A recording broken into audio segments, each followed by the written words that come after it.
발달 단계 한번 써볼게요. 여러분 잊어버렸는가 한번 질문해 볼게요. 이 책에서는 웨이드 루켓이 쓴 책에서는 5단계로 구분했고, 지금 릭 브라운이 쓴 이 책에서는 4단계로 그렇게 구분했어요. 1단계 심리적인 발달 단계와 배우자 선택하는데 이론이 있다는 거예요.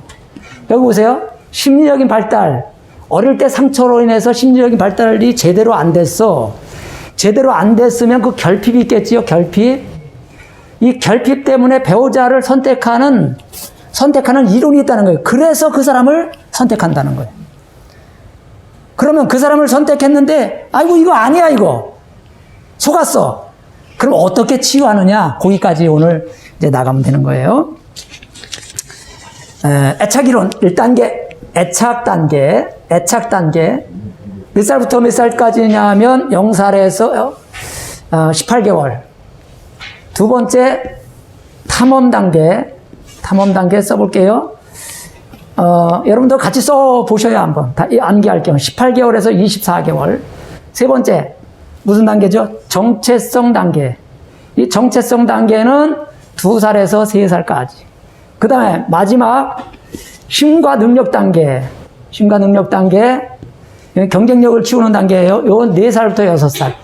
자, 그리고 이제 웨이드 루켓 이 책에서는 5단계까지 얘기한다고 그랬죠. 5단계는 관심 단계. 요거는 6살에서 9살까지. 적어도 초등학교 시절에 다 끝난다는 거예요. 그러니까 릭 브라운이라는 사람은 6살 안에 다 끝난다. 성격 형성은 6살 안에 다 끝난다. 그리고 웨이드 루켓이라는 사람은 9살에 다 끝난다. 초등 시절에 다 끝난다는 거예요. 유효기간이 있어요. 사람은 성격과 인성과 성품이 만들어진 유효기간이 찰흙으로 말하면 말랑말랑할 때 빨리 만들어야 되듯이 초등 시절에 다 끝난다는 거예요. 그럼 이때 상처를 받았으면 이 다음 단계가 뭐예요? 초등 시절, 고학년 시절이죠. 그 다음에 사춘기 시절, 그 다음에 청소년 시절, 그 다음에 장가 들어서 시집 가서 결혼해서 그대로 또 반복된다는 거예요. 응? 요때까지 받은 5단계까지 받은 9살 때까지 받은 상처가 초등 시절에 반복되고 사춘기 시절에 반복되고 청소년 시절에 반복되고 결혼해서 부부 사이에서 부부 갈등으로 나타난다. 이해하시죠? 구체적으로 한번 볼게요. 애착 단계. 이 단계는 애정 결핍이에요. 애정 결핍. 엄마가 잘 돌보지 않은 거예요. 예를 들어서 응가가 마려워. 그런데 대변이 마려운데 대변이 마려워서 쌌는데 기저귀를 안 갈아주는 거야, 엄마가. 야. 또 배고픈데 그래서 울었어. 아무리 울어도 젖병을 안 주는 거야. 아무래도 젖을 안 주는 거야, 젖을. 응? 이걸 이제 방치한다 그래요, 방치. 거절감이 있겠지요? 그래서 이렇게 자란 아이는 거절감이 있기 때문에 요때는 히피형과, 제가 이제 앞자만 쓸게요. 히피형과 밀착형으로 만난다는 겁니다. 히피하겠죠? 엄마한테 거절당했어. 그래서 사람에 대한 애착을 못 받았으니까 이분은 사람을 싫어해. 그래서 뭐 컴퓨터라고 하고 게임으로 가고 도박으로 가고 막 이렇게 엉뚱한 데로 가요. 그리고 이제 애착을 못 받았으니까 스킨십을 대체적으로 싫어하죠. 스킨십을 싫어합니다. 저 같은 경우도 애착 결핍이 있어요. 그 사모님이 이렇게 손잡고 이렇게 스킨십 하는 거 굉장히 싫어해요. 깜짝 놀라요, 손잡으면. 근데 사모님은 신기하게 밀착형이에요. 계속 나를 따라다녀요. 오늘도 양천 오는데 몇 시에 끝나느냐. 지금 양천 온 지 지금 오늘 8번째 오잖아요. 그럼 6시에 끝나는 거 알거든? 6시에 끝나, 그러면. 올 때 전화해요. 아, 전화를 뭐 해라, 그냥 가면 되는 거지. 꼭 그 말을 8번째 계속 하고 있어요. 야, 계속 나만 절절절 따라다녀. 아유, 힘들어 하면서. 줄줄줄줄 따라다니면 밀착형은. 당신은 어디야? 언제 올 거야? 뭐 해? 계속 회사 다니면 아마 그렇게 하는 사람이에요. 사모님께서 임하고에 완전 정석인데요. 아, 근데 그런 성격이니까 그래도 임하고 만나서 많이 좋아진 거예요, 그게. 근데 이게 치유받지 않으면요, 못 살아요. 남자들이 집착을 당하면은 여자들 그런 사람하고 못 삽니다. 항상 감시하고, 항상 감시해. 숨 막혀요. 간섭이 지금 간섭이 아니지? 간섭. 그렇죠. 간섭이에요. 예, 간섭이에요. 맞아요. 집착. 집착. 그래서 반드시 근데 또 반대 성향을 만난다는 거야. 신기해. 매력적으로 보이기 때문에 반대 성향으로 이렇게 만난다는 거예요. 아, 저는 그래서 자유분방한 걸 좋아하는 거예요. 근데 사모님은 늘 나를 따라다녀. 귀찮아 죽겠어. 그래서 요새는 제가 이렇게 당신도 좀 자유롭게 살아라. 우선 제가 잃어버려야지. 귀찮지? 심해. 나 죽으면 못 산대. 아, 왜 못 살아? 혼자 얼마든지 살 수 있지. 그래서 내가 한 방 쏴줬지, 그냥. 나는 당신 없어도 얼마든지 살 수 있다. 어떡해. 이거 교수님 아니야. 그지? 아유, 나는 여기서 강의는 잘하는데 집에 가서 깡이야. 네. 나도 공부 중이에요, 그래서. 자, 두 번째. 탐험 단계 보세요, 탐험 단계. 24개월까지인데, 이 사람은 어떻게 자라느냐, 강압적으로 자라나요. 강압적으로. 시키는 대로만 한 거예요. 너 꼼짝 마. 어디 가면 안 돼? 응? 절대 그런 소리 하지 마. 응? 이렇게 강압적으로 키운 사람을 말하는데, 이렇게 되면 아이가 이제 고등학교 졸업하고 대학을 들어가면 이 아이는 먼 대학을 갑니다, 이제. 집하고 먼 데로. 진짜요. 우리 교인들, 자녀들도 다 먼 데로. 동쪽에서 서쪽으로 가면 거기서 자취한대요. 집에 안 들어오려고 그래. 그리고 서울 상대를 많이 간답니다. 서울 상대. 이 사람들. 공부 잘해서 가는 게 아니라 서울에서 상당히 먼 대학을 간다는 거예요. 서울에서 아주 상당히 먼 대학을 간다는 거예요. 서울 상대에 많이 들어간대요. 거의 서울 상대 들어간대요. 그런 아이들한테는 자, 완전히 무관심해줘야 되나요, 그럼? 이런 사람은 이제 도망가는 형이 도망가. 그래, 도망가는 사람을 쫓아가는 사람하고 만납니다. 계속 한 사람은 도망가. 왜? 자기 생활 좀 하고 싶어.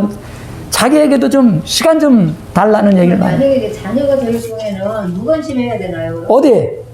이 타성 관계에서 강압적으로 이제 키웠는데 이제 자꾸 도망가려고 하면 부모 입장에서는 그러면 나서 내리다 그러면 무관심. 아, 치유받아야지.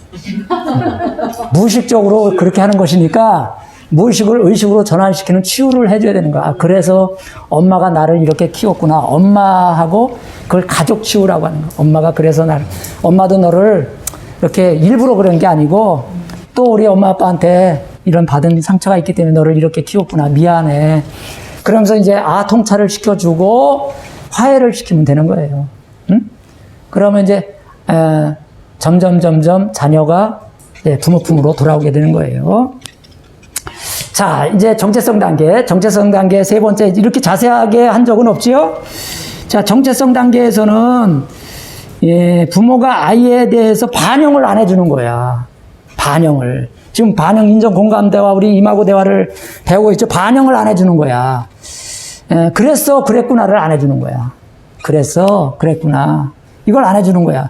예를 들어서 어릴 때 이제 고양이 흉내를, 이렇게 고양이 흉내를 냈다고 해봐요. 그러면 그걸 이제 정체성을 만들어줘야 되잖아. 그러면 고양이 흉내가 참 잘 내는구나. 예? 고양이가 이쁘구나. 이렇게 좀 반영을 해줘야 되잖아. 근데 그걸 고양이 흉내라고 내냐? 이렇게 되면 이제 자기는 이제 상처를 받는 거죠. 반영을 안 해주니까. 예? 남자가 울면 안 돼! 이것도 왜곡이잖아요. 그러면 커서 울면 안 된다는 정체성을 갖게 된다. 그런 말이에요. 너는 왜 그 모양이야? 하고 비난하고 무시하고. 그러면 이 사람은 이제 정체성이 잘 만들어지지 않아서 아주 에고집으로, 엄격한 사람으로 타협을 잘 안 해. 한 가지 일에 대해서. 그리고 그 반대 성격에 있는 사람들은 엄격한 사람하고 산만한 사람으로, 산만하다는 것은 정체성이 없다는 거예요. 응? 우유부단한 사람들. 그런데 이 엄격한 사람들은 좀 안 좋은 쪽으로 고집이 강한 사람도 있다는 거예요. 타협이 없어. 응? 자, 이제 힘과 능력 단계에서 어떤 상처가 있는가 한번 알아볼까요? 힘과 능력 단계는 인정, 격려, 칭찬을 안 해주는 거야. 인정, 격려, 칭찬을. 반영 다음에는 인정, 격려지요? 인정, 격려, 칭찬, 공감을 안 해주는 거야. 그러니까 인정, 격려를 받지 못하고 자랐으니까 이 아이는 나중에 커서 경쟁력이 없어지겠지요. 경쟁력이 키워지질 않는 거예요. 내 아들 최고. 화이팅! 잘했어. 이렇게 좀 화이팅을 해줘야 되는데 그걸 안 해주는 거예요. 남자들은 특히 남자아이는 골목대장 기질이 있잖아요. 그래서 반드시 칭찬을 해줘야 된다는 거예요. 어릴 때. 남편도 그렇지만 남자는 주 3, 4회 칭찬을 받아야 정서적인 욕구를 충족시킨다는 거예요. 하나님이 그렇게 만들었다는 거예요. 그래서 에베소서 5장에 복종이라는 말을 인정으로 바꾼다면 인정받아야, 칭찬받아야 남자들은 정서적인 욕구를 충족시킬 수 있다는 것인데 여자들은 아이를 키우잖아요. 그래서 무슨 감정이 있죠? 응? 아이 키우는 모성애가 있단 말이에요. 모성애. 모성애를 통해서 정서적인 욕구를 거의 채운다는 거야. 예? 남자한테 받지 않아도. 그런데 기본적인 건 받는데 남자들은 인정, 격려, 칭찬을 받지 못하면은 채울 데가 없다는 거야. 특히 아내한테 그걸 받아야 된다는 거야. 아내한테. 응? 직장에서 그런 사람들 열심히 성공한 사람들 많이 있죠. 근데 정서적으로 아내에게 반영, 인정, 공감을 못 받으면 아주 메말라진 상태로 부부 생활을 할 수밖에 없는 거죠. 자, 그래서 이제 아내들이 할 일이 많습니다. 칭찬을 일주일에 서너 번은 꼭 해줘야 이제 그러면 돌아올 선물들이 많아요. 해주면. 남자가 남편이 먼저 나를 공감해줘야 칭찬해 줄 수 있다. 그런 말은 하시면 안 됩니다. 내가 먼저 손 내밀어야 합니다. 자, 이렇게 했을 때 칭찬을 해주고 안 했음으로 인해서 생기는 성격 한번 볼까요? 경쟁형. 해준 사람은 경쟁력이 있어. 근데 안 해준 사람은 수동형, 타협형. 이 사람 살아가기 힘들 거예요, 이제. 여러분, 경쟁력이 없으면 세상 살아가기 쉽지 않잖아요. 많이 힘든 거예요, 이게. 어릴 때 다 문제가 있다는 거예요. 두 사람이 연애 단계에서 이 책에 나오거든요. 이화가 두 사람이 연애 단계에서 남녀니까 총각 때 만나서 연애를 하는데 테니스를 치게 됐대요. 남자는 경쟁형입니다. 여자는 수동형이에요. 여자는 재미로 치려고 하는 거야. 테니스를. 재미로, 취미로. 남자는 그렇게 쳐서는 안 된다는 거야. 그래서 잔소리를 무진장 해야 되는 거야. 당신 라켓은 이렇게 잡아라. 공은 이렇게 쳐받아라. 계속 잔소리하니까 여자가 나중에는 라켓을 집어던지고 나가더라는 거야. 진짜로 경쟁형인 사람들하고 운동을 하면 굉장히 힘들어요. 이기려고 해. 승부욕이 아주 강해. 아주 강합니다. 목사님들도 이제 인성 발달이 안 된 사람들은 성령은 충만해도 인성이 안 좋은 사람들이 있어요. 특히 이제 이기려고 하는 거, 욕심. 꼭 이겨야 돼. 그 사람하고 붙으면 안 돼. 나중에 큰일 납니다. 막 그냥 예를 들어서 족구 시합, 이제 목회자 체육대회에서 족구 시합 하잖아. 그러면 자기가 지면은 네트 막 걷어차고 공 뻥 내질러 버려 그냥. 그리고 심판하고 이건 다 어릴 때 받은 상처예요. 그 사람이 결혼해서 생긴 상처가 아니고 어릴 때 이미 만들어진 거야, 그게. 그러니까 부모가 잘못 키운 거지 그 사람들 잘못만은 아니다, 그 말이죠. 자, 이제 한번 구체적으로 이제 마지막 남았네. 관심 단계. 요거는 이제 초등학교 들어가서 이제 아이들하고 놀 때 관심 있게 남을 이렇게 도와주고 협력해 주는 사람들이 있어요. 도와주고 돌보는 사람들이 있어. 성격상. 그런데 그걸 못하는 사람이 있어. 그런 사람들은 이제 왕따 당하고 그러겠죠. 그래서 관심 단계에서는 보호자형이 있고 남을 이렇게 보호해주고 격려하고 돌봐주고 그런 아이들이 있어요. 인성적으로 볼 때. 보호자형이 있고 고독자형이 있어요. 이 사람은 이툴이야. 친구들하고 잘 어울리지 못해. 예? 그것이 이제 만들어지는데 사회생활에서 이제 문제가 되겠죠. 직장생활, 사회생활에서 이 고독형은. 그래서 이때 이제 잘 돌봄을 관심 단계에서도 아이들하고 잘 친구와 잘 어울릴 수 있도록 좀 코칭을 좀 부모가 잘 해줘야 된다는 거예요. 자, 이제 이렇게 5단계 발달 단계를 이제 마쳤고요. 그 다음에 이 발달 단계에 따라서 배우자를 이렇게 선택하게 된다 그 말이에요. 회피형, 밀착형, 도망가는 자, 쫓아가는 자, 엄격한 자, 산만한 자, 경쟁력, 수동형, 보호자, 고독형 이렇게 신기하게 만나게 된다는 거예요. 다 같은 단계에서 그것은 이제 동일 단계에서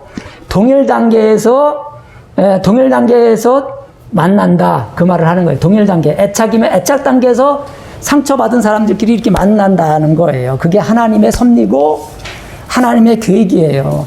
그런 사람들끼리 만나야 마이너스 2 곱하기 마이너스는 플러스 4가 되는 거예요. 하나를 가지고 둘을 고치는 겁니다.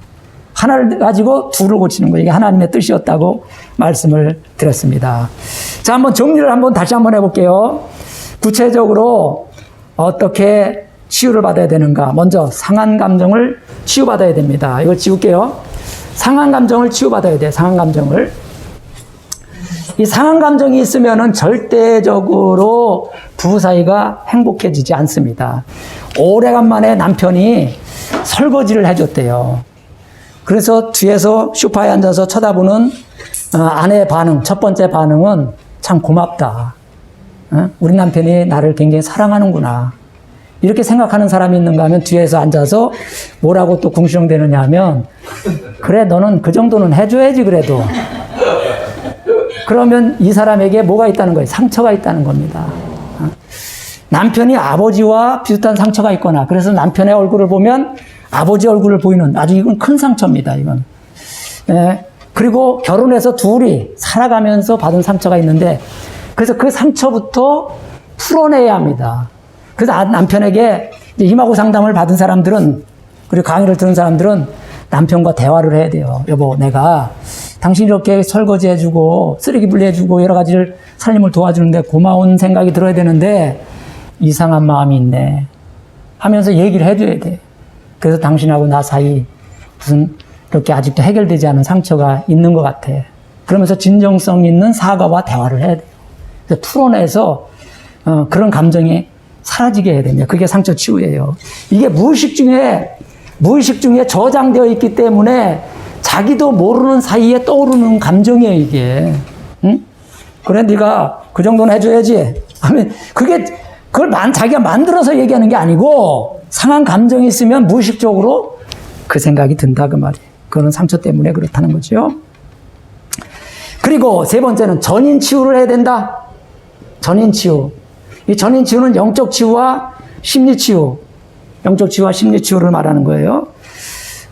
영적 치유, 심리 치유를 복합적으로 영혼육 치유를 말하는 거예요. 심리 치유가 이제 혼이니까 세 가지를 이제 복합적으로 풀어내야 건강한 치유가 되는 거예요. 한쪽으로 기울면 안 돼. 영적 치유만 하면 안 돼. 그럼 왜곡 상태가 됩니다. 또 심리 치유만 해서는 안 됩니다. 심리 치유로 안 되는 분들이 있어요. 그래서 영적 치유를 또 병행해야 되고. 근데 또 정신과 치료를 해야 될 사람이 있습니다. 심한 우울증이라든가 불면증, 공황 증세, 아무튼 여러 가지 정신과 치료를 요하는, 이게 뇌에 문제가 있는 거예요, 이거. 뇌에 문제. 뇌에 문제가 있는데, 호르몬에 문제가 있는데, 상담센터에만 가면 돼요, 안 돼요? 안 돼요. 그래서 정신과 의사와 상담 좀 하게 해야 됩니다. 그리고 무슨 병인지, 도대체 무슨 병인지 진단을 받으라고 해야 돼요. 그리고 그 진단을 가지고 상담센터에서 할 일, 또 양천치유센터처럼 영적치유에서 센터에서 할 일, 구분해서 복합적으로 3단계로 좀 했으면 좋겠다. 그런 생각이 듭니다. 근데 이마고 치유는 이제 네 번째. 이마고 치유는 어떤 치유일까요? 이마고 부부 치유는 어떤 치유일까요?